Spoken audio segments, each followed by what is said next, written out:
सम्मानित साथियों, नमस्कार। एक बार फिर से अपने YouTube channel HRSB education and motivation पर स्वागत है। साथियों, गुरु रविदास जी का जीवन परिचय इस वीडियो पर आपको संक्षिप्त रूप में बताया जाएगा।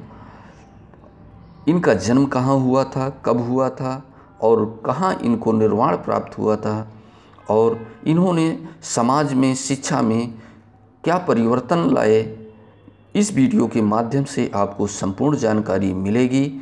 यदि अभी तक आपने इस YouTube चैनल को सब्सक्राइब नहीं किया है तो प्लीज़ बेल आइकन बटन को प्रेस करते हुए चैनल को सब्सक्राइब कर लें और यदि यह वीडियो आपको उपयोगी लगे तो इस वीडियो के अंत में लाइक ज़रूर करें और अपने सभी साथियों को शेयर करें। गुरु रविदास जी 15वीं-16वीं शताब्दी में एक महान संत, दार्शनिक, कवि, समाज सुधारक और भारत में भगवान के अनुयायी हुआ करते थे। निर्गुण संप्रदाय के ये बहुत प्रसिद्ध संत थे जिन्होंने उत्तरी भारत में भक्ति आंदोलन का नेतृत्व किया था। रविदास जी बहुत अच्छे कवितज्ञ थे। इन्होंने अपनी रचनाओं के माध्यम से अपने अनुयायियों, समाज एवं देश के कई लोगों को धार्मिक एवं सामाजिक संदेश दिया। रविदास जी की रचनाओं में उनके अंदर भगवान के प्रति प्रेम की झलक साफ दिखाई देती थी। वे अपनी रचनाओं के द्वारा दूसरों को भी परमेश्वर से प्रेम के बारे में बताते थे और उनसे जुड़ने के लिए कहते थे। आम लोग उन्हें मसीहा मानते थे क्योंकि उन्होंने सामाजिक और आध्यात्मिक आवश्यकताओं को पूरा करने के लिए बड़े बड़े कार्य किए थे। कई लोग इन्हें भगवान की तरह पूजते थे और आज भी पूजते हैं। गुरु रविदास जी का जीवन परिचय। Guru Ravidas biography and history. उनका पूरा नाम गुरु रविदास जी और अन्य नामों से रैदास जी, रोहिदास जी, रूहीदास जी के नामों से जाना जाता है। इनका जन्म 1377 ईस्वी में हुआ था। जन्म स्थान वाराणसी, उत्तर प्रदेश राज्य के वाराणसी जिले में हुआ था। पिता का नाम श्री संतोष दास जी, माता का नाम श्रीमती कलसा देवी जी, दादा का नाम श्री कल्लू राम जी, दादी का नाम श्रीमती लखपति जी। दादाजी का नाम कालू राम जी, दादी का नाम श्रीमती लखपति जी, पत्नी श्रीमती लोना जी, बेटा विजय दास जी। मृत्यु 1540 ईस्वी में वाराणसी में हुआ। गुरु रविदास जी का जन्म वाराणसी के पास सीर गोवर्धन गांव में हुआ था। इनकी माता कलसा देवी एवं पिता संतोष दास जी थे। रविदास जी के जन्म पर सबकी अपनी अपनी राय है। कुछ लोगों का मानना है कि इनका जन्म 1376 से 77 के आसपास हुआ था। कुछ लोग कहते हैं कि 1399 में हुआ था। कुछ दस्तावेजों के अनुसार रविदास जी ने 1450 से 1520 के बीच अपना जीवन धरती में बिताया था। इनके जीवन स्थान को अब श्री गुरु रविदास जन्म स्थान कहा जाता है। गुरु रविदास जी बचपन से ही बहुत बहादुर और भगवान को बहुत मानने वाले थे। रविदास जी को बचपन से ही उच्च कुल वालों की हीन भावना का शिकार होना पड़ा था। वे लोग हमेशा इस बालक के मन में उसके उच्च कुल के न होने की बात डालते रहते थे। रविदास जी ने समाज को बदलने के लिए अपनी कलम का सहारा लिया।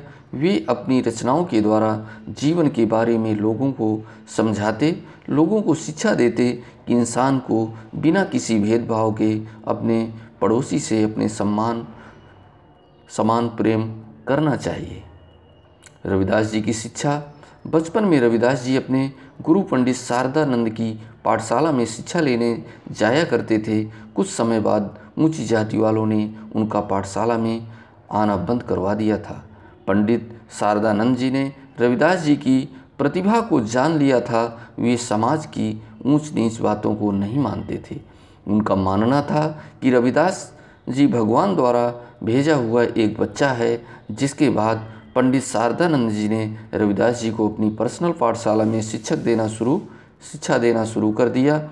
वे एक बहुत प्रतिभाशाली और होनहार छात्र थे। उनके गुरु जितना उन्हें पढ़ाते थे उससे ज़्यादा वे अपनी समझ से शिक्षा ग्रहण कर लेते थे। पंडित शारदानंद जी रविदास जी से बहुत प्रभावित रहते थे। उनके आचरण और प्रतिभा को देख वे सोचा करते थे कि रविदास एक अच्छा आध्यात्मिक गुरु और महान समाज सुधारक बनेगा। रविदास जी के साथ पाठशाला में पंडित शारदानंद जी का एक बेटा भी पढ़ता था। वे दोनों अच्छे मित्र थे। एक बार वे दोनों छुपन छुपाई का खेल खेल रहे थे। 1 से 2 बार खेलने के बाद रात हो गई, जिससे उन लोगों ने अगले दिन खेलने की बात कही। दूसरे दिन सुबह रविदास जी खेलने पहुंचते हैं, लेकिन वे मित्र नहीं आता। तब वो उसके घर जाते हैं। वहाँ जाकर पता चलता है कि रात को उसके मित्र की मृत्यु हो गई है। ये सुन रविदास सुन्न पड़ जाते हैं। तब उनके गुरु शारदानंद जी उन्हें मृत मित्र के पास ले जाते हैं। रविदास जी को बचपन से ही अलौकिक शक्तियाँ मिली हुई थी। वे अपने मित्र से कहते हैं कि ये सोने का समय नहीं है, उठो और मेरे साथ खेलो। ये सुनते ही उनका मृत दोस्त खड़ा हो जाता है। ये देख वहाँ मौजूद हर कोई अचंभित हो जाते हैं। संत रविदास जी का स्वभाव, रविदास जी को उनकी जाति वाले भी आगे बढ़ने से रोकते थे। शूद्र लोग रविदास जी को ब्राह्मण की तरह तिलक लगाने, कपड़े एवं जनेऊ पहनने से रोकते थे। गुरु रविदास जी इन सभी का बात खंडन करते थे और कहते थे, सभी इंसान को धरती पर समान अधिकार है, वो अपनी मर्जी जो चाहे कर सकता है। उन्होंने हर वो चीज़ जो नीची जाति के लिए माना थी करना शुरू कर दिया, जैसे जनेऊ, धोती पहनना, तिलक लगाना आदि। ब्राह्मण लोग उनकी इस गतिविधियों के सख्त खिलाफ थे। इन लोगों ने वहाँ के राजा से रविदास जी के खिलाफ शिकायत कर दी थी। रविदास जी सभी ब्राह्मण लोगों को बड़े प्यार और आराम से इसका जवाब देते थे। उन्होंने राजा के सामने कहा कि शूद्र के पास भी लाल खून है, दिल है, उन्हें बाकियों की तरह समान अधिकार है। रविदास जी ने भरी सभा में सबके सामने अपनी छाती को चीर दिया और 4 युग, सतयुग, त्रेता, द्वापर और कलयुग की तरह 4 युग के लिए क्रमशः सोना, चांदी और तांबा कपास से जनेऊ बना दिया। राजा सहित वहाँ मौजूद सभी लोग बहुत शर्मसार और चकित हुए और उनके पैर छूकर गुरु जी को सम्मानित किया। राजा को अपनी बचकानी हरकत पर बहुत पछतावा हुआ। उन्होंने गुरु से माफ़ी मांगी। संत रविदास जी ने सभी को माफ़ कर दिया और कहा, जनेऊ पहनने से किसी को भगवान नहीं मिल जाते हैं।